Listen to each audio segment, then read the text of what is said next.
안녕하세요, 최상욱입니다. 오늘 부동산 멘토링 시간에는 특례보금자리론, 어떻게 보면은 2023년을 기준으로 정말 한국에 너무나 유명하게 된 그런 특례보금자리론을 조금 다뤄보려고 합니다. 그런데 공교롭게도 특례보금자리론은 그 특례론이 9월 27일까지만 있고 그 다음부터는 특례는 빠지게 되거든요. 그래서 종전에 있는 그런 보금자리론의 약간 우대 버전으로 돌아가게 되는데, 우대 버전이라 하더라도 종전의 순수 보금자리 주택보다는 조건이 괜찮은 편이에요. 가장 괜찮은 조건이라는 게 부부 합산소득 1억 원 기준으로, 그리고 6억 원 이하 주택을 80%까지 저리로 빌릴 수가 있고, 대출 상환 기간도 길 뿐더러 DSR 기준을 벗어날 수가 있는 그런 상품이기 때문에 많은 사람들한테 우대형도 인기가 있을 것 같거든요. 그래서 이런 우대형 특례론을 활용해서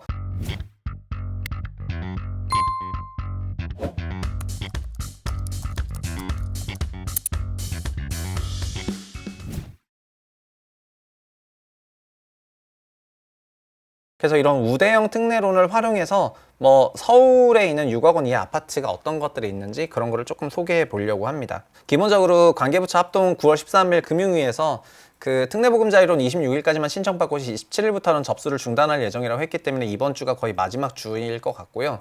그리고 주택 구입을 하면서 특례론 신청 알아보는 기간이 길진 않거든요. 그래서 아마 9월 달이 어떻게 보면은 마지막 그 랠리, 올해 있었던 그 랠리의 마지막이 9월 정도가 아닐까 생각을 하고, 10월부터는 이런 6억 원을 넘는 부동산에 대한 매수 수요가 쉽게 올라오긴 어려운 그런 국면이 될 것 같습니다. 그래서 저는 이걸로 글도 썼었는데 50년 만기 주담대와 특례론의 한 해가 이제 끝나가는 것 같다, 그렇게 얘기를 했고요. 관련해서 네프콘 한번 읽어보시면 좋을 것 같습니다. 네, 특례론이 끝났지만 우대형이 남았고 이거는 24년 1월까지 지속될 예정이거든요.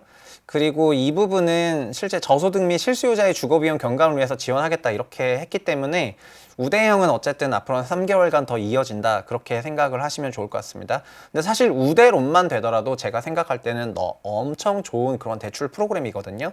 그리고 6억 원 이하 주택을 소위 4050들이 이제 자녀를 많이 키우는 입장에서는 적합하지 않을 수도 있지만, 사회 초년이라든가 올해 주택을 많이 하는 계층이 2030들인데, 2030들은 6억 원 이하 주택을 첫 주택으로 하더라도 저는 그게 진짜 정말 굉장히 성공한 인생이라고 생각을 합니다. 그렇게 시작을 하고 또 한참 자산을 축적해서 다음 자산으로 넘어가면 되기 때문에, 그래서 자가주택을 취득을 하는 거를 저리에 금융상품을 쓰면은 나쁠 게 없잖아요. 그래서 이걸 가지고 정말 좀 쓸 수 있을까 생각해서 오늘 얘기를 한번 해봤습니다. 우대론이 뭔지부터 간단히 얘기를 해볼게요.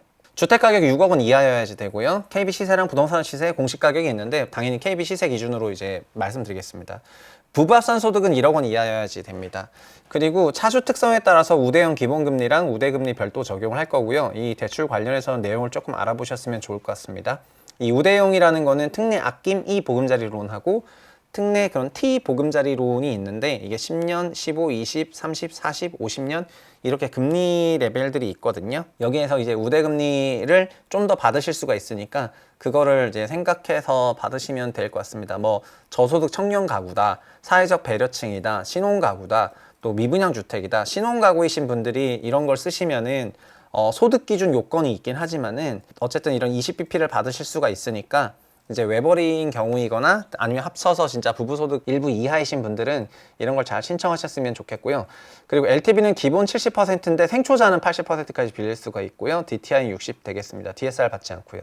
근데 DTI를 적용하니까 이게 완전히 소득이 없으신 분들은 신청을 못 하세요. 가끔 특례론이 DSR을 안 받는다고 하면은 그냥 막 신청해도 된다고 생각을 하는데, 이 DTI가 이 해당 건에 대한 뎁투 인컴이니까 소득비 원리금 비중이 요 개별건에 대해서도 적용을 하긴 하는 거거든요. 그래서 이게 총 다른 대출과 적용해서 안 하는 거지 요건 한다는 거니까는 그렇게 참고를 하시면 좋을 것 같습니다. 그래서 소득이 진짜 없으셨는데도 특례론을 신청하셔가지고 반려되는 케이스가 전체 특례론의 한 3분의 1 정도라고 하니까 적지 않은 것 같습니다. 그래서 그 정도는 아니에요. 이제 정말 그 정도로 정신 나간 그런 대출 상품은 아니다고 말씀을 드리겠습니다. 그래서 6억에 70%면 4억 정도를 빌리시는 거고요. 그 생초는 80%니까 4.8억까지 빌릴 수가 있는데, 그래서 요 가격대의 주택들을 한번 이제 찾아보도록 하겠습니다. 제가 컨텐츠를 통해서 한 11개 단지를 소개했는데, 이 11개 중에서 1개는 지금 그 소름 공식으로 판단했을 때 좀 비싸다고 할 수가 있을 것 같고요. 10개는 비싸지는 않은 것 같아요. 그리고 어떤 특정 한두 개는 만약에 진짜 현재 실거래가 되고 있는 금액에 살 수 있다면은 꽤 낮은 가격에 사는 거라고 생각을 합니다. 그리고 서울에 6억 원 이하 주택이 많지가 않아요. 이제 서울의 주택 가격은 정말 비싸졌습니다. 중위주택 가격도 이보다 한참 높기 때문에 기본적으로는 20평대 아파트들이 6억 원 이하 주택들이 많이 있고요.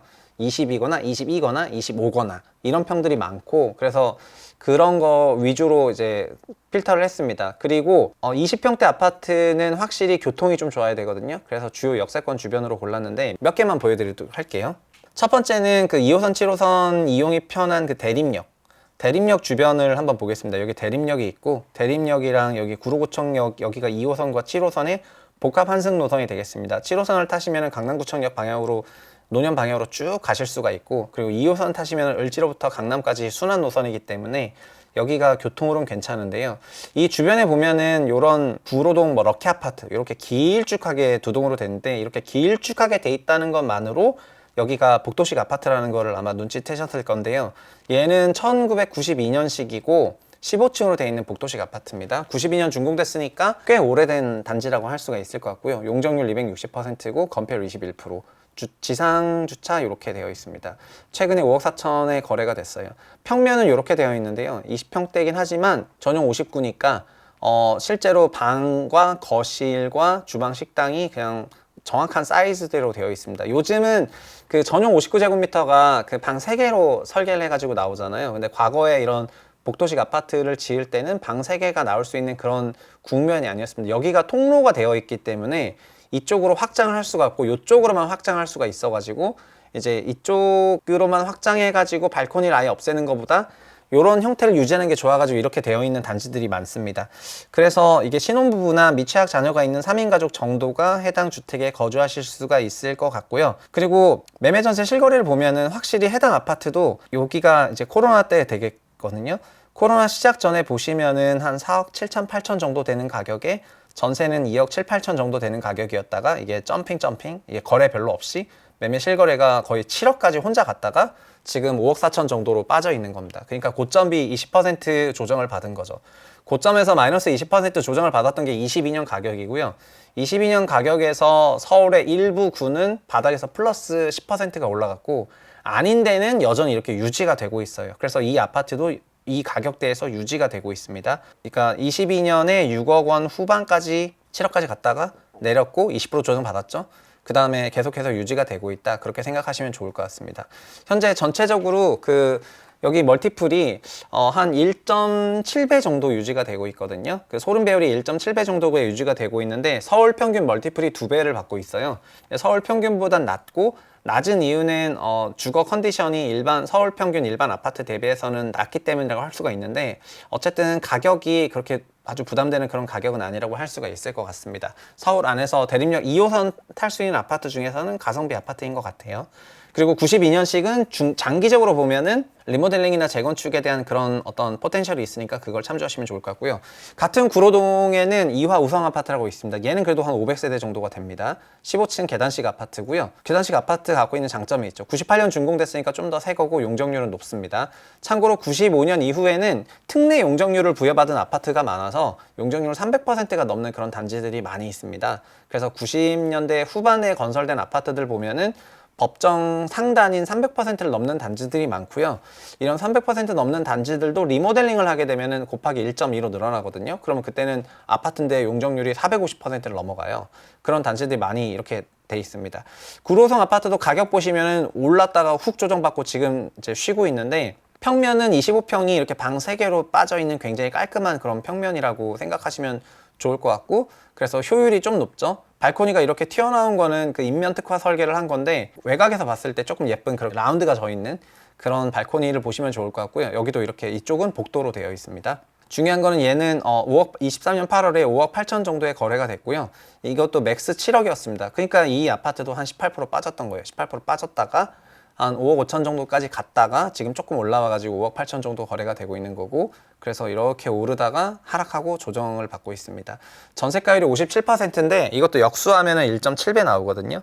1.7배는 이 아파트 장기적으로 봤을 때는 뭐 한 1.6, 1.55배 이 정도 받았으니까 장기 평균보다 조금 높은 국면이기는 한데, 그치만 서울이 전반적으로 멀티플 2배를 받고 있는 상황에서 1.7배를 받고 있고 방 3개가 갖고 있는 장점이 있고 교통편이 괜찮으니까 꽤 괜찮은 단지라고 할 수가 있을 것 같습니다. 다만 98년 준공됐으니까 25년 정도 된 거잖아요. 그래서 연식이라든가 이런 부분은 결국 꼼꼼히 보셨으면 좋을 것 같고요. 같은 방식으로 아파트들이 이제 쭈루룩 있습니다. 구로동 현대아파트도 있고요.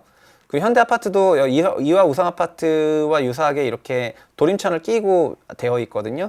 그리고 고점비 20% 조정을 받았습니다. 20%좀 더 넘게 25% 조정을 받았고요. 그 조정 받고 나서 회복을 못 하고 있죠. 근데 보시면은 우리가 막 송파구에 있는 그런 아파트만 봐서 바닥에서 다 올랐구나 이렇게 생각하실 수가 있는데, 서울 소재 일반 아파트들은 고점에서 20% 하락 조정을 받은 다음에 거의 회복을 못 하고 있어요, 일반적으로는. 그러니까 특정 지역의 단지들은 되게 회복을 많이 했는데 그게 모든 지역에 광범위하게 나타나는 건 아니기 때문에 시장을 이제 일부만 회복했다 이렇게 말씀을 드리는 거고, 실거래가 실제로 그렇게 되어 있습니다. 여기도 이게 방 2개로 되어 있는 그런 타입이고요. 참고로 보시면 될 것 같고, 그리고 구로동에 하나만 더 소개를 드리면 구로동 두산 아파트인데요. 이건 10개동 되어 있는 대단지. 이건 진짜 대단지 아파트입니다. 그리고 평형대가 20, 22, 25평 이렇게 굉장히 다르게 되어 있거든요. 여기는 이게 남구로역 근처이기도 해서 이 앞에 대단지가 있고 여기도 아파트 단지가 있다 보니까 실제로 이 지역은 제 지인도 그렇고 여기에 이제 사시는 분들이 조금 계세요. 제가 하는 트레바리 독서 모임에 그 나오시는 분들 중에서 막 여기 사시는 분들이 계시거든요. 그리고 이 친구도 거의 한 6억대 중반까지 갔다가 빠져서 이제 다시 조금 올라와 가지고 5억대 초반 가격을 회복을 했고요. 전용 51 타입 22평부터 이게 방 3개가 돼요. 그러니까 25부터 방 3개인데 얘는 22부터 방 3개니까 설계를 잘했죠. 설계를 잘했다고 개인적으로 생각이 되고요. 그래서 거실 사이즈는 작겠지만 방 사이즈가 크니까 활용 가치는 되게 높은 그런 평면이라고 생각이 됩니다. 전용 51제곱미터가 있다는 측면에서 확실히 젊은 분들이나 신혼부부나 뭐 자산 형성이 아직 덜 된 사회 초년, 초중 요때 분이 하시면 될 것 같고요. 그래서 20평은 1.7배 받고 있는데 방 2개여서 22평이 1.9배 받고 있습니다. 22평에 대해서는 선호도가 있다는 거고, 22평 가격은 서울 평균 멀티플을 받고 있어요. 그러니까 두산 아파트에 22평 정도 되는 수준의 그 평면이라든가 그런 가격이 전세 1.9배 받는다는 거는 좀 시사점이 있다고 생각을 하는데요.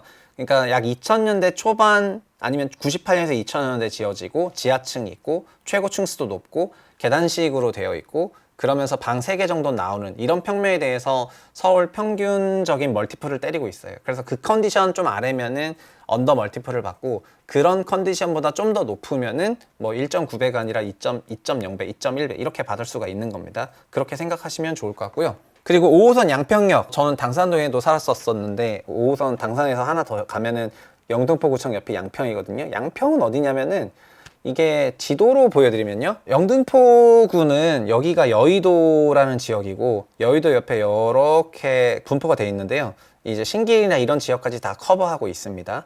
근데 보시면은 영등포구에서 2호선, 5호선 그 환승 노선이 여기가 영등포 구청역이거든요. 그래서 영등포 구청역 주변에 있는 여기 이제 현대 아파트나 이런 거는 교통이 굉장히 좋은 아파트고, 2호선, 9호선 환승역이 당산역인데 당산역 앞에 있는 삼성 레미안은 굉장히 교통이 좋기로 유명한 그런 아파트가 되겠습니다. 그래서 영등포 쪽에 있는 아파트 블럭은 요 블럭인데요, 요 블럭에 가장 많은 분들이 살고 계시고, 그리고 요 건너편 요 블럭까지는 아파트 중심으로 되어 있는 블럭이고, 영등포 뉴타운은 이제 이쪽이 새로 만들어지는 영등포 뉴타운 부지가 되겠습니다. 그러니까 여기까지 이렇게 뉴타운인데 아크로타워스퀘어로 좀 바뀌었고, 여기는 막 G산업센터들이 요즘에 많이 지어지고 있거든요. G산업센터들 등등등 건축물들이 막 이렇게 지어지고 있는 그런 부분이고, 여기가 영등포 전반적인 구시가지들인데 오래된 상가들이 이제 전면 배치되어 있습니다. 그런데 영등포 구청역에서 왼쪽으로 한 칸 더 가면 여기가 양평역이 되는 건데요, 이 양평역에 영등포 자이 디그니티라고 양평동 쪽에도 주택 재개발이 많아서 이런 아파트들이 나왔는데, 요렇게 높게 보이는 데가 아까 보셨던 역입니다. 그래서 해당 단지는 여기에 있어요. 여기에 있어서 양평역과는 뭐 굉장히 가깝죠. 굉장히 가깝고 옆에 있는 안양천이랑 이제 연결이 되는데 2000년 준공된 단지인데 여기 이 밑에 있는 아파트 단지들이 조금 있어서 이쪽으로 내려가면 물레동이 나오고, 그래서 나름 주거 지역이라고 할 수가 있을 만한 그런 지역이라고 볼 수가 있습니다. 다만 단지는 나홀로동 단지에 가까운 단지죠. 그래서 176세대고 2000년 2월 준공됐는데 여기가 20평대 아파트로 구성이 되어 있어요. 그래서 20평 아파트로 돼 있으니까 한번 보시면 좋을 것 같은데, 평면은 20평이다 보니까 23평 이렇게 되어 있는데 여기 거실 침실, 그러니까 방 3개냐 하실 수가 있겠지만 실제로는 보통 여기를 뚫어서 거실로 쓰는 경우가 많아서 방 2개, 거실, 주방 이렇게 되어 있는 구조다 생각하시면 될 것 같습니다. 여기가 최고가 6.5억 가다가 그 다음에 6억까지 내려갔다가 이제 5억대까지 빠졌으니까 여기도 22% 넘는 그런 가격 하락이 있었고요. 23년 5월에 5억 4천에 실거래가 됐는데 이 가격대라면은 이 전세에 지금 소름 배율이 1.5배 정도밖에 되지 않거든요. 그러니까 매매 전세가 같이 갔었고 매매가가 조정을 받아서 올라왔는데 전세 3억 5천비를 비교했을 때는 약 1.5배 정도밖에 안 되는 그런 가격이니까 가격적인 메리트는 있는 그런 지역이라고 할 수가 있을 것 같습니다. 그 다음은 4호선 주변 지역인데요. 4호선 한성대 있고 성신여대 앞에도 이 도남동 한신 한진 아파트라고 4,500세대 대단지가 있습니다. 이 아파트는 정말 커요. 98년 7월 준공이고요. 이 정도 되는 이 정도 대단지면은 서울 평균 멀티플을 받을 법한 그런 단지라고 저는 생각을 하는데, 지금 전용 그 실거래가 59 타입 기준으로 24평 실거래가가 약 5억 7천 정도 됐고, 얘도 고점에서 이제 거의 한 7억 5천까지 갔다가 5억 7천으로 이렇게 거래가 되는 거거든요. 5억까지 빠졌다가 10% 올랐죠. 올랐지만 고점비 가격이 높다 보니까 이제 낙폭은 여전히 20%가 넘는 상태인데, 그 가격이 여기가 이제 제가 계산을 좀 해보니까요. 여기도 이제 평면은 보시면 좋을 것 같고요. 이게 7억 4천까지 갔다가 5억 원대로 내려가지고 5.3, 5.9억 정도 거래고 여기 한 1.75배 정도 되거든요. 대단지 98년식이고 이런데 한 1.7배 정도 거래가 되니까 장기 평균 서울에 적당한 그런 가격대가 아닌가 이렇게 생각들을 하고 있습니다. 그래서 이게 완전 진바닥에서 못 사더라도 그냥 너무 비싸게만 사지 않으면 되는데, 옛날을 보면은 뭐 옛날에는 3억이었잖아요 이러면은 뭐 옛날엔 3억이었죠. 그러나 16년에 여러분은 학생이었을 수도 있잖아요. 근데 16년에 그러니까 사회초년생과 2023년 사이에는 거의 7년이라는 기간이 있고, 저도 7년 전 대비해서는 일반적인 경우에 근로자들의 근로소득 증가분이 있고 국가 GDP 그로스가 있으니까 이때의 멀티플과 이때의 멀티플을 비교하는 게 맞고요. 명목 금액이 아니라. 그래서 멀티플 상으로 봤을 때 1.75배라면은 그냥 괜찮은 컨디션일 수도 있다 이렇게 말씀드릴 수가 있을 것 같습니다. 같은 식으로 서울 전역에 총 11개 단지를 쭉 분석을 해놨는데 영상을 통해서 다 소개해드리는 것도 좋지만 한번 보시면 좋을 것 같고요. 그리고 저는 개인적으로 그렇게 좀 생각을 합니다. 뭐냐면은 집을 여기 소개해드린 단지 외에도 존재는 많아요. 노원구나 도봉구 이런 데도 가면은 아파트 단지를 많다고 생각합니다. 그리고 6억 원 이하 중에서 평수가 작은 것들을 장기적으로 재건축을 기대를 하고 그 다음에 뭐 매수를 하는 것도 나쁜 선택은 아닐 수가 있어요. 근데 집을 살 때 이런 생각을 하시면 좋을 것 같습니다. 두 가지를 말씀드릴게요. 첫 번째는 뭐 일단 내가 거주할 수 있는 그런 집을 사는 게 좋다고 생각을 합니다. 근데 거주가 아니라 뭐 투자 목적으로 집을 사다 보면은 그 집이 내가 거주할 생각이 없고 고효율을 추구하고, 고효율은 고레버리지를 추구하고, 고레버리지는 여러분을 위험한 그런 포지션에 두도록 만들게 될 거예요. 그래서 점점 비싼 집, 내가 들어갈 수도 없는데 점점 비싼 집, 나중에 어떻게 되냐면은 전세금조차도 못 돌려줘가지고 전세입자한테 사정해야 될 수도 있어요. 그러니까 너무 레버리지를 추구하시지 마시고 내가 들어갈 수 있는 집을 미리 산다는 그런 정도가 가장 적합한 것 같고요. 주택을 한 번 샀다고 그 집이 평생 내 집이 되는 거는 아닐 수가 있습니다. 집은 여러 그 상황 따라서 달라질 수가 있거든요. 다만 집을 사려면은 4년 임대차 이상 거주할 생각이 있을 때, 내가 지금 여기에 살다 보니까 마음에 들었는데 뭐 크게 이사갈 생각도 없고 여기서 뭐 한 5년 이상 거주해야지 이런 생각이 들었다면은 그때 사는 거지, 그냥 안 살아본 동네에 가지도 않았는데 뭐 무조건 일단 사고 볼까 하면은 자기랑 안 맞을 수가 있습니다. 두 번째는 소득의 일정 배수대로 접근하셔야 돼요. 그 서울 PIR이 15배 정도 되는데 서울 시민이 평균 연봉비 15배 정도 주택을 살거든요. 이게 높으면 높을수록 본인 현금 흐름 대비 굉장히 무리하고 있다는 거죠. 우리나라는 소득의 20%를 그 주거비로 쓰고 있어요. 원리금이라고 썼는데 소득의 20% 정도를 주거비로 쓰고 있습니다. 근데 이게 30이나 40인 사람들이 있어요. 이거는 자기 소득 대비, 다른 사람은 PIR 10배짜리 샀는데 나는 PIR 20배짜리를 사는 경우, 이러면은 되게 무리하게 되는 거거든요. 그렇게 되면은 현금 흐름 관리가 안 되세요. 그래서 자기 소득의 10배, 12배 사이에서 원리금 그 매수를 냈다면 그 매수에 대한 원리금이 결국 자기 소득의 20%, 많이 봐줘도 25, 30 넘어가는 순간부터는 돈이 빠듯하고, 그래서 이걸 관리하도록 노력해야지 된다고 생각합니다. 왜 관리하냐? 비싼 거 사면 되지, 이렇게 생각할 수 있는데, 부동산도 금리 영향을 받는 자산이 돼버린 지 오래기 때문에 여러분은 거주할 목적으로 샀지만 자산시장의 사이클은 구독자분들의 사이클과 따로 놀아요. 나는 지금 집이 필요해서 집을 산 것 뿐이고 내 기준에 맞춰서 샀는데, 자산시장은 우리를 그렇게 생각해주지 않습니다. 자산시장 고유의 사이클이 있어요. 지 사이클대로 가요. 거기에 그냥 우연히 제가 운 좋게 잘 편승하게 되면은 좋은 성과가 있는 건데, 그렇지 않으면 완전 큰일 날 수가 있습니다. 일례로 제가 97학번인데 91학번 선배들이 계시거든요. 학교에 91, 92 이런 분들이 계신데, 91학번 선배분들이 90학번들이 90으로 입학을 해서 94년도에 졸업을 해야 되는데 군대 3년 가니까 97년도에 졸업을 해야 되잖아요. 그러니까 90 선배들이 97에 졸업할 때 97 IMF가 와버렸어. 그래서 이분들이 97년도에 취업을 못 하시고 한 3년간 헤매이던 기간이 있었거든요. 그래서 00년에 이제 겨우 취업을 하게 됐습니다. 근데 00년에 겨우 취업을 했는데 그 취업할 때도 결국은 94, 이제 95학번 분들이랑 취업 경쟁했기 때문에 쉽게 취업을 못 했죠. 그렇게 취업을 하고 사회생활을 시작을 했는데, 사회생활 한 5년 정도 하면은 한 3년, 5년 정도 되면 대리가 되거든요. 대리가 되고 결혼도 할 법하 해가지고 이제 집을 사게 됐는데, 2007년, 8년이니까 집값이 너무 비싸지만은 자기는 결혼했고 그 다음에 대출 받아서 집 살 수 있다고 생각하고 분양을 하니까 민간 분양 비싼 고가 분양을 딱 받았는데 그게 2008년. 그래서 분양 받고 나니까 그 다음에 뭐가 와요? 리먼 브러더스 사태가 왔어요. 그래서 이분은 이제 사회생활 진입도 힘들게 했는데, 힘들게 한 진입에서 돈을 좀 힘들게 모아가지고 집을 샀는데 자기 사이클에 맞춰서 사다 보니까 금융위기가 또 바로 와버렸어. 그래서 이분이 10년 넘는 기간 동안에 그 집에 대한 원리금을 힘들게 갚고 나가지고 2018년 정도 되니까 이제 본전이 됐어요. 명목으로 그대로. 명목으로 그대로 되니까 이제 부채의식이 없고 홀가분해져가지고 그 집을 정리하고 다른 데로 이사 가거나 아니면 집 팔고 그냥 다른 걸 했는데, 그 다음부터 주택시장 초고속으로 하늘로 올라가 버리니까, 그러니까 이런 케이스에서 전달하고 싶은 건 뭐냐면은, 자산시장은 자산시장의 논리대로 움직이는 거고 우리 인생 사이클은 인생 사이클대로 가는 거거든요. 두 개가 맞는다면은 운이 굉장히 좋은 사람인데, 안 맞을 수가 있잖아요. 태어난 연도나 사회생활 시작한 연도에 따라 가지고. 그러다 보니까 정말 자산시장에 관심이 있다면은 자산 사이클이 어떤 사이클인지를 알려는 노력을 하실 필요가 있을 것 같고, 그거를 정말 잘 알지 못했을 때는 지켜야 될 건 지켜야 되는데요. 그게 소득 대비 너무 비싼 집을 사지 말라는 거, 그 다음에 소득에 너무 많은 돈을 원리금으로 쓰지 말라는 거, 이런 거고요. 그리고 근본적으로 내가 그 집에 들어가서 살 수 있는 거주성, 이런 거를 많이 고민해서 이렇게 사라는 그런 말씀을 드리겠습니다.